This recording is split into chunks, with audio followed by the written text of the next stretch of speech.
છવ્વીસ જુલાઈ 2023 અમદાવાદ એટીએસને એક માહિતી મળી કે રાજકોટ ખાતે ત્રણ શખ્સો ભારત વિરોધી પ્રચાર કરે છે અને કાશ્મીરના લોકોને ખોટી રીતે પડતી મુશ્કેલીઓ અંગે ભડકાવે છે. એટલે 26 તારીખથી 31 તારીખ સુધી હર્ષ ઉપાધ્યાય છે આપણે ત્યાં એટીએસમાં ડેપ્યુટી સુપ્રિન્ટેન્ડન્ટ, એમણે અહીંયા આવીને તપાસ કરી અને 31 તારીખે આ 3 લોકોની એમને ભાણ મળી કે આ 3 લોકો રેલવે સ્ટેશનના પોસ્ટ ઓફિસ પાસે અહીંથી નીકળવાના છે 10 વાગે. એટલે 10 વાગે એ લોકો વોચમાં ગોઠવાઈ ગયા સાદા ડ્રેસમાં અને બરોબર 10:15 વાગે આ 2 જણાને પકડ્યા હતા. એટલે 2 જણાને પકડે ને એમની પાસેથી જે મોટી બેગ ને બધું મળ્યું, મોટરસાઇકલ ઉપર નીકળેલા હતા. એટલે બેગમાં એક પિસ્ટલ હતી, 17-18 કાર્ટીસ હતા, 2 એમના મોબાઈલ હતા અને બીજું સાહિત્ય હતું. એટલે એમને પૂછપરછ કરી કે ભાઈ અમને જે માહિતી મળી છે એ પ્રમાણે 3 છો તમે, તો ત્રીજા તમારો સાગરીત ક્યાં છે? એટલે એમણે જણાવ્યું કે સોની બજારમાં કૃષ્ણકૃંજ નામનું એક મકાન છે, ત્યાં અત્યારે એ રહે છે.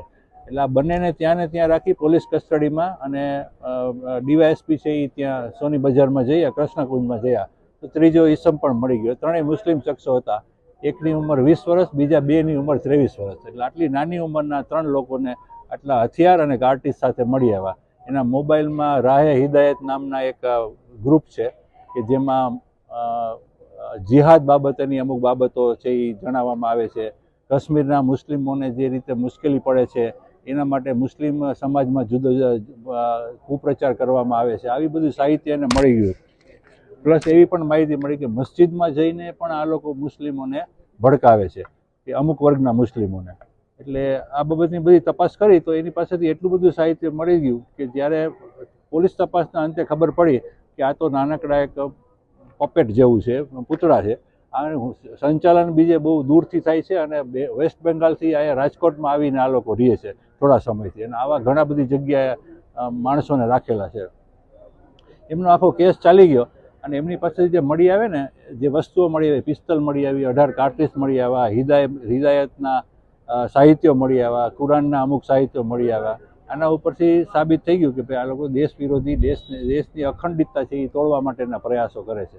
એટલે ઇન્ડિયન પિનલ કોડની કલમ 121A હેઠળ એમની સામે ચાર્જ લીધો અને આર્મ્સ એક્ટ હેઠળનું પિસ્તલ હતું એટલે, અને બંનેમાં કોર્ટે એમને તકસીરવાન ઠરાવેલા છે. પાકિસ્તાનનું વાત નથી આમાં, પાકિસ્તાનનું ક્યાંય નથી આવતું, પણ ભારતમાં જે કાશ્મીરમાં જે મુસ્લિમો રહે છે એ લોકોને કોઈ ફરિયાદ નથી ને એવા બાબતીઓ અહીંયા રાજકોટ જેવા નાના વિસ્તારમાં આવી અને ઉછાળે છે અને એ રીતે મુસ્લિમોને ખોટી રીતે ભડકાવે છે. એટલે દેશ વિરોધી પ્રચાર કરવાની એમની પ્રવૃત્તિ હતી, એટલા માટે આ લોકોને પકડેલા હતા. તકસીરવાન થયા ને પછી એને કલમ 121A હેઠળ છે ને આજીવન કેદ સુધીની સજા થઈ શકે અને 6 મહિનાની પણ થઈ શકે, એટલો મોટો ગાળો છે. કારણ કે કયા પ્રકૃતિમાં કયા પ્રકારનો કુપ્રચાર કરે છે એ બધું ધ્યાનમાં લઈને કોર્ટે નક્કી કરવાનું હોય છે. સરકાર તરફે આપણે દલીલ કરેલી હતી કે આ કોઈ દારૂનું વ્યસન નથી, કે સિગરેટનું વ્યસન નથી, કે કોઈ માદક પદાર્થનું વ્યસન નથી કે 2-4 દિવસ માટે એને લીધું અને લત પડી જાય. જે માણસ પિસ્તલ અને કાર્તીસ લઈને પોતાની બેગમાં લઈને જતા હોય, રાહતે હિદાયત નામની આવી પ્રવૃત્તિઓ કરતા હોય, મુસ્લિમોને ભડકાવતા હોય, એને ઘણા મહિનાઓથી આ પ્રકારની ટ્રેનિંગ મળેલી હોય. એટલે આવા વ્યક્તિને જો 2-4 કે 4-5 વર્ષની ખાલી ફક્ત સજા કરવામાં આવે તો પછી જેલમાં જઈને એ એકદમ સિઝન થઈ જાય. અને જે મોટા ત્રાસવાદી સંગઠનો છે એ આવા જ વ્યક્તિઓને ગોતતા હોય છે કે જે ચુસ્ત મુસ્લિમ સમાજમાં રહેતા હોય. એટલે એટલા માટે થઈને આને આજીવન કેદની સજા કરવાવી જોઈએ. અને આપણી દલીલો બધી માન્ય રાખી અને IB પઠાણ સાહેબ છે અધિક સેશન જજ, એમને ત્રણેયને અંતિમ શ્વાસ સુધી આજીવન કેદની સજા, સખ્ત કેદની સજા ભોગવવાનો હુકમ કરેલ છે.